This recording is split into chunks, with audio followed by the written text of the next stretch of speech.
saya Salsabila Indonesia. Nama saya Devi Rahmawati. Nama saya Alicia Ulia Febrianti. Jadi di sini hari ini kita bakal cari tahu sejarah-sejarah gua yang ada di Tahura.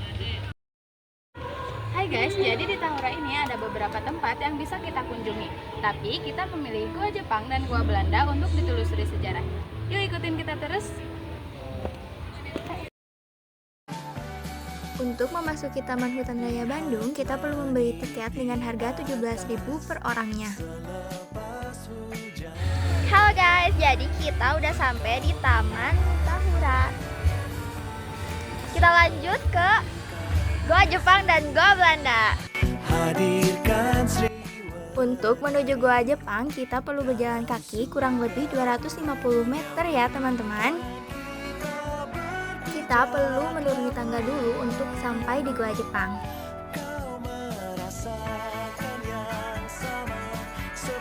Nah teman-teman, ini kita sudah sampai di depan Goa Jepang dan ini ada sedikit sejarah tentang Goa Jepang.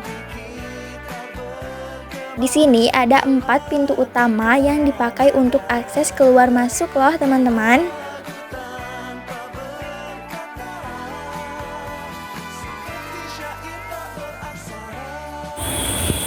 Baik Bapak, mohon maaf mengganggu waktunya. Boleh tahu nama Bapak siapa? Bapak udah lama di sini apa gimana? Ya lumayan sih. Oh lumayan. Kebetulan kan asli orang sini. Oh gitu. Terus Bapak tahu sedikit sejarah tentang Goa Jepang? Ya belum tahu sih, bukan sedikit. Soalnya kan asli orang sini gitu. Oh iya benar. Jadi mungkin yang dulu dikerja paksa itu kan asli yang bisa diceritakan. Oke baik, terima kasih ya Bapak. Jadi kita udah di depan Goa Jepang, jadi kita bakal masuk ke dalam. Ikutin terus. Di dalamnya itu 3 sambungan, 3 lorong. Fungsi Goa Jepang ini dulu digunakan untuk tempat persembunyian sama benteng pertahanan tentara Jepang di sini. Nah, ya yang bikin ini orang kita asli pribumi sini dulu yang dinamakan kerja paksa Romusaki di sini. Ini pembuatannya itu pakai alat manual, pakai pahat. Semuanya Pak Ya, ini. jadi ini gunung batu itu pahat semua. Nah ini baru lorong yang pertama. Oh iya. Kita bisa lurus dulu. Cuma 3 tahun ini pembuatannya. Oh 3 tahun? 1940 sampai 45 sebelum merdeka. Segede ini. Iya, ini luas semuanya kan 500 meter. Nah ini lorong yang kedua, tapi sampai ke kanan dulu ke sini. Buntu Bapak ini. Nah ini ada salah satu jendelanya. Ventilasi. Nah ini di depan. Dulu ini kira-kira Lorong. tempat apa Bapak? Nah ini salah satu jendelanya kan nembus keluar. Iya. Nah fungsi jendela ini digunakan untuk lubang udara. Dipakai juga untuk lubang pelariannya, lubang kaburnya. Tapi bisa Mungkin kesana. kalau misalkan ada serangan dari 4 pintu, bisa kaburnya lewat sini gitu. Dari dulu ini masih bentuk aslinya, jadi masih batu semua. Kalau menurut penelitian, ini dulunya itu letusan Gunung Sunda atau laharnya Gunung Tangkuban Perahu yang mengeras jadi batu ya dipahat. Oh iya. Jadi hanya untuk sembunyinya aja gitu. Kalau fasilitas untuk ruang penyiksaan, ruang tahanan, ruang interogasi itu adanya di Goa Belanda, nggak di sini. Nah ini bisa belok kanan. Nah ini jadi yang dinamakan kamar-kamar itu cuma pelataran seperti ini sih. Oh jadi tidurnya tuh di atas. Ya, kalau menurut saksi hidup itu dulu bekas tempat istirahat khusus komandan-komandannya di atas ini. Mungkin kalau dulu kan darurat gitu, jadi bisa istirahat aja. Yang ini satu, nah ini satu. Nah ujung pertama habis sampai sini, jadi nggak ada tembusan ke belakang. Kalau yang ada tembusan ke belakang itu yang Goa Belanda. Luasnya juga kan kalau yang Belanda itu 2 kali lipat dari ini. Ya. Nah dulu pembuatannya itu pakai alat seperti ini nih. Oh masih ada. Ya. Dulu juga kan sempat dipasang penerangan ini. Cuma waktu peresmian dibuka jadi tempat wisata aja tahun 85. Sekarang udah nggak aktif, soalnya di atas ini ada saluran air peninggalan Belanda itu. Jadi sering konslet. Nah ini juga masih kelihatan kan bekas pahatan batanya.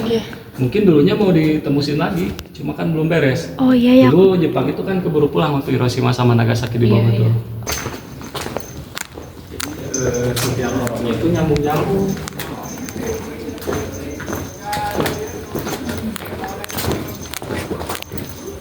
Di sana tentu saja jendela yang barusan.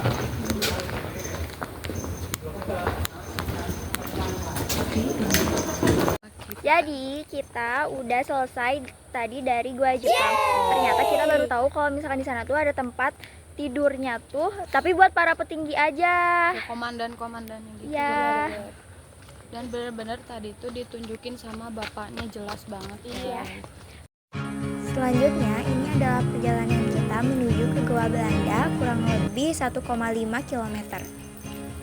Halo guys, jadi kita udah sampai di Goa Belanda. Setelah jalan 10 menit dari Gua Jepang, kita bakal sampai ke Goa Belanda.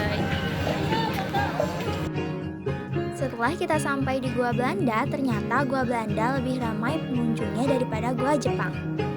Ini adalah mading yang menguaknya sejarah pembentukan Gunung Api Sunda sampai Tangkuban Perahu.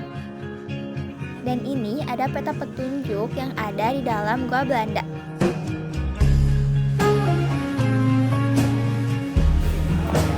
Jadi kita bakal masuk ke Goa Belanda. Goa Belanda dibangun pada tahun 1906 sebagai terowongan penyadapan aliran air sungai Cikapundung untuk pembangkit listrik tenaga air yang dibuat oleh BEM. Hal ini nampaknya tak lepas dari berkembangnya kota Bandung menjadi kota praja pada tahun 1906 dengan penduduk yang mencapai lebih dari 47.500 jiwa. Namun, karena sebab yang belum diketahui, PLTA ini tidak lama berfungsi. Pada tahun 1918, terowongan ini beralih fungsi untuk kepentingan militer dengan menambahkan beberapa ruang di sayap kiri dan kanan terowongan utama. Menjelang Perang Dunia Kedua, markas Angkatan Perang Hindia Belanda dan Pusat Komando Militer Tentara Sekutu ditempatkan di Bandung yang merupakan benteng pertahanan terakhir bagi Belanda. Pada masa ini, Belanda memperluas Goa dan mendirikan stasiun radio komunikasi di sini sebagai pengganti radio Malabar di Gunung Puntang yang berada di wilayah tak terlindung dari serangan udara. Hai, jadi kita udah beres dari Goa Belanda. Ternyata di sana itu sama gelapnya sih, cuman di sana lebih rame pengunjungnya. Jadi kita nggak terlalu serem gitu loh. Ya dari Gua Jepang tuh serem, udah mah gelap, sepi. Tapi itu tuh lebih kecil dari Gua Jepang kayaknya. Ya. Dan lorongnya tuh nggak sebanyak Gua Jepang, ini lebih ke lurus aja udah Ya. nyampe ke jalan keluarnya. Cuman katanya memang lebih serem di Gua Belanda Ya. karena itu tempat penyiksaan. Terus tempat apa lagi? Ya pokoknya sebelum Jepang tuh Belanda menjajahnya di situ guys. Ya. Setelah kita tahu semua sejarah tentang Goa Jepang dan Belanda, ini kita menuju arah pulang. Dan di arah pulang ada foto booth dan jadi kita mampir dulu.